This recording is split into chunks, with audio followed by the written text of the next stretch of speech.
What happens when you take the Joker and give him a murderous exosuit? Actually, the Green Goblin's more like You get Maximum Carnage, baby! Ahoy there, I'm Sox, and I've been thinking about Spider-Man and Venom's disappointing son. Though not as popular as the other Sinister symbiote, Carnage still has a long history in games, debuting way back in a 1992 GBA game. Representation of Carnage has been pretty consistent throughout the years. I mean, what's the change for a Spider-Man villain who's literally a serial killer with a symbiote suit who believes themselves as chaos incarnate? With Carnage teased in Spider-Man 2, I wonder which Carnage game best represents the character and that Insomniac can get inspired from. So, who's the best Carnage? I wonder how Venom's doing. Picture a little Sox playing Spider-Man 2000 on the PlayStation 1 for the first time. I noticed a Venom-like silhouette in the beginning of the game, and my mind wondered who this character with a maniacal laugh could be. Now, imagine my disbelief when it's finally revealed that it's none other than Klaus from American Dad. I'm the one who snaked all your Kit Kats last Halloween. No, for real. The first time Carnage was ever voiced in a video game was done by D. Bradley Baker, known for his iconic roles as Number 4, Spoiling a Fancy Son, and Momo. I just love this vocal performance. Baker encapsulates the cackling madman perfectly. And it got even better when later I found out as a kid that the Carnage symbiote's host is actually a cackling madman. Buzz off, laughing boy. Carnage doesn't get too long in the spotlight in-game, but when they're under center, they kill it. The boss fight shows off an extreme alien nature of Carnage, as they can extend their limbs across the map to cut you off, then transform those said limbs into bloody axes. Come on, tell me that wasn't the coolest thing the first time you saw it. The design of this Carnage is iconic as well. It differs from your typical design as it lacks a lot of the black in the classic Carnage design, but I think it helps the suit stand out even more and is just a great contrast with Venom. In the first few scenes they're in, they help establish Venom as more of an anti-hero role, because now we have an evil symbiote to root against. A lot with a little sums up this rendition of Carnage. But wait! There's more! With a small price of $19.95, not only you get one Carnage, but you get two Carnages in game. That's right, folks. You get the classic Carnage and Monster Arc? Oh dear God, this thing is horrifying. It looks like a Halo brute got pulled inside out from its asshole. I hope it still has like fun Carnage voice lines. I die!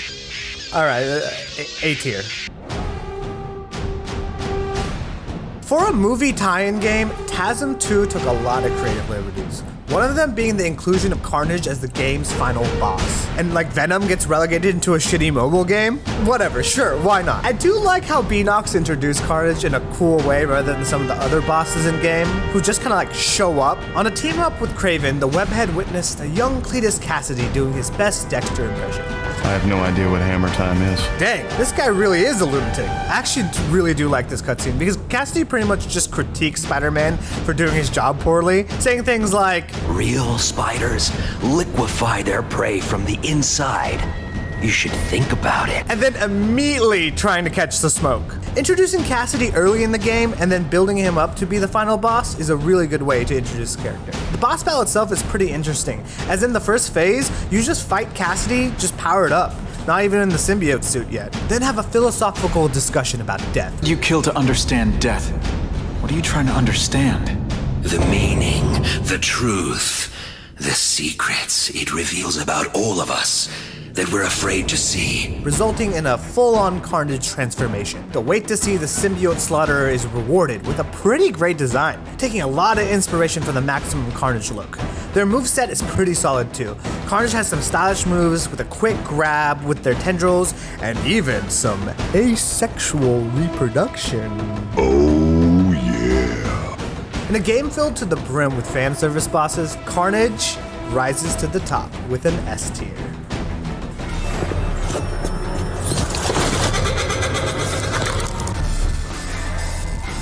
The Ultimate Universe shakes up the Spider World again, as this time around the Carnage symbiote doesn't bond with your typical Cletus Cassidy. No. This time, Carnage is Peter Parker. Insert something about dying a hero and shitting as a villain, something like that, I don't know. I want you to know, I'm completely lost. This design is incredible and translates perfectly from comic to game, sticking to the classic red and black suit design, but the addition of this glowing yellow chest and eyes. It's so bold, it's so loud, it's a freaking science experiment gone wrong. Though not having any voice lines besides the occasional shrieking, this Carnage shows a lot of personality in its movements. Not in just cutscenes, but in the boss battles itself. The game shows off the abilities of this Carnage, as they both are brutal like Venom and agile like Spider-Man. I would just wish there was more of them in game. This plot point felt a bit rushed towards the end of the game. Would have just loved to see Peter struggling to control the violent urges with the symbiote suit, but I think how Treyarch used Carnage as a method to show Venom's growth is just more than enough to land this Carnage in A. And this is what I find. The build-up to this emergence of this Carnage is nothing short of intense. Ultimate Spidey makes his way to the shield base only to find it in utter chaos.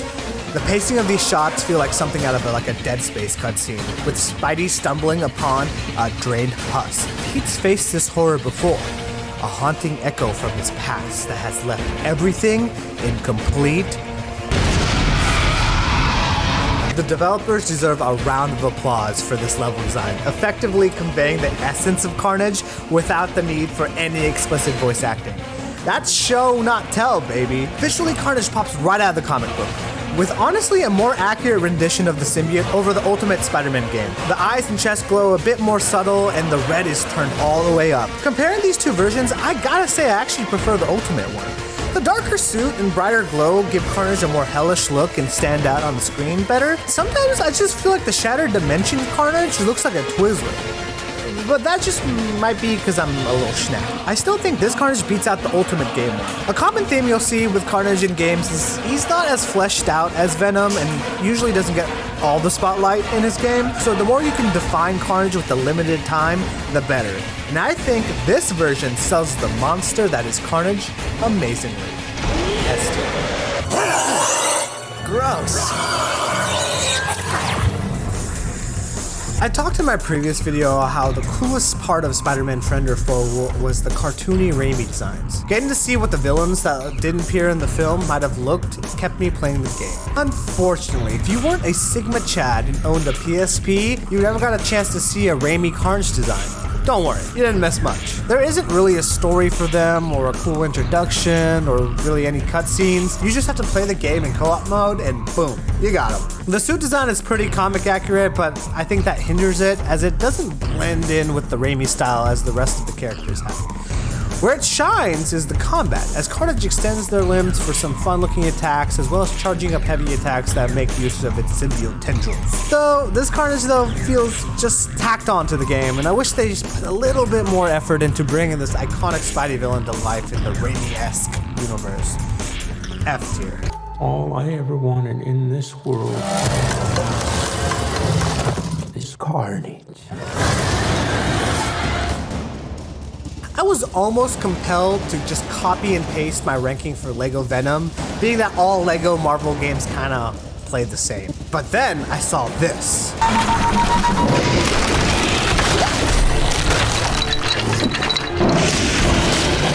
Then this. Which compelled me to say, hey, that's pretty neat. Then I saw this. Venom? Carnage? Or is it Carnum or Venage? Ew, aren't they like parent and child? Then I gave LEGO Carnage a C rank.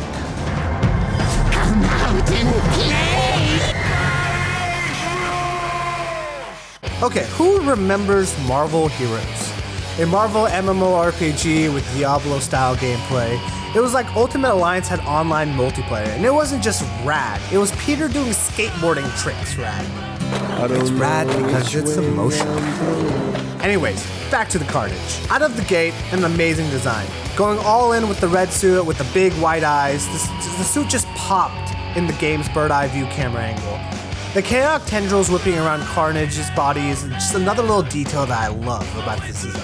And it never gets lost with the plethora of enemies and effects on screen. To top this off, they were once again played by, yup, You guessed it, the Olmec from Legends of the Hidden Temple, D. Bradley Baker, bringing the same level of lunatic he did for the PS1 version. It's weird to praise an MMO version of a character this much, but the accurate and enjoyable rendition of this Carnage is just too much fun not to put in detail. Dinner time.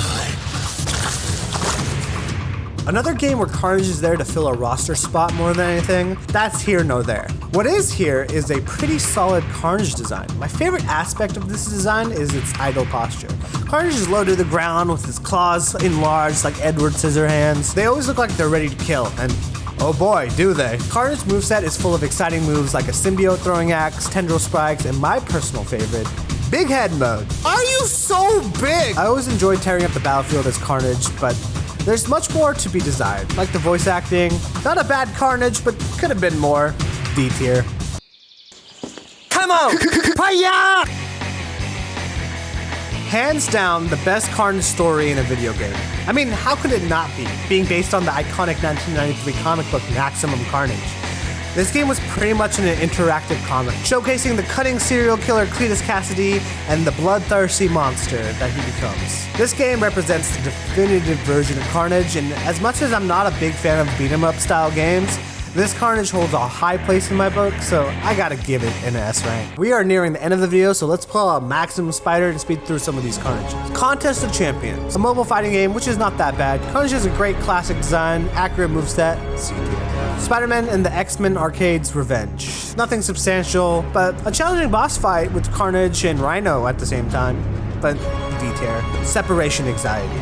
The not as exciting sequel to Maximum Carnage. Everything just feels worse in the game, and Carnage gives like red Jim Carrey Riddler energy. Well, there you have it, my ranking of Carnage in video games. What do you think about the list? Agree or disagree? I honestly was surprised with some of my own rankings, like the TASM 2 Carnage.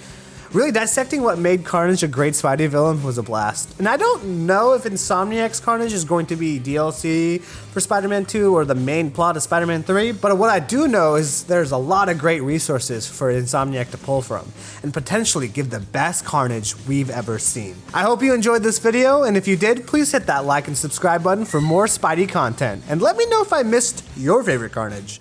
Until then, smooth sails and safe travels, mates.